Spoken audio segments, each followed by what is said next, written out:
জানিয়ে দেব সর্বশেষ আপডেট বাংলা সংবাদ ও শুরুতেই শিরোনাম। জাতীয় পার্টির প্রেসিডিয়াম সদস্য অ্যাডভোকেট রেজাউল ইসলাম ভূঁইয়া বলেছেন, দলের নিবন্ধন ও প্রতীক নিয়ে কোনো বিভ্রান্তির সুযোগ নেই। সম্প্রতি জাতীয় পার্টির নামে বহিষ্কৃত কিছু ব্যক্তি একটি কাউন্সিল করে নির্বাচন কমিশনে অর্থাৎ ইসিতে দলের নিবন্ধন ও প্রতীকের দাবি জানালেও সেটি আইনগতভাবে গ্রহণযোগ্য নয় বলে তিনি দাবি করেছেন। শনিবার অর্থাৎ 28 সেপ্টেম্বর নির্বাচন কমিশনে আনোয়ারুল ইসলামের সঙ্গে সাক্ষাৎ শেষে তিনি সব কথা বলেছেন।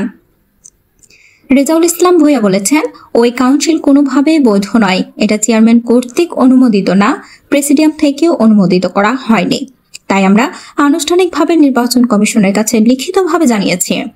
ইসি আমাদের দরখাস্ত গ্রহণ করেছেন এবং জানিয়েছেন আগামী সপ্তাহে এই বিষয়ে তিনি আলোচনা করবেন। তিনি আরো বলেছেন, আমরা বিশ্বাস করি নিবন্ধন ও প্রতীক আগের মতোই গোলাম মোহাম্মদ অর্থাৎ জিএম কাদেরের নেতৃত্বাধীন জাতীয় পার্টির কাছে বহাল থাকবে।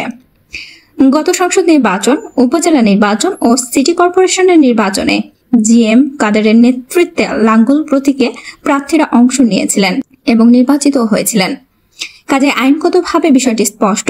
জাতীয় পার্টির নেতা অভিযোগ করেন, যারা নিবন্ধন ও প্রতীকের দাবি করেছেন তাদের কার্যক্রম কোনোভাবেই গ্রহণযোগ্য নয়। তিনি বলেন, আমরা লিখিতভাবে নির্বাচন কমিশনকে জানিয়েছি। আশা করি 2-1 দিনের মধ্যেই ইসি আনুষ্ঠানিকভাবে আমাদের অবস্থান নিশ্চিত করবে।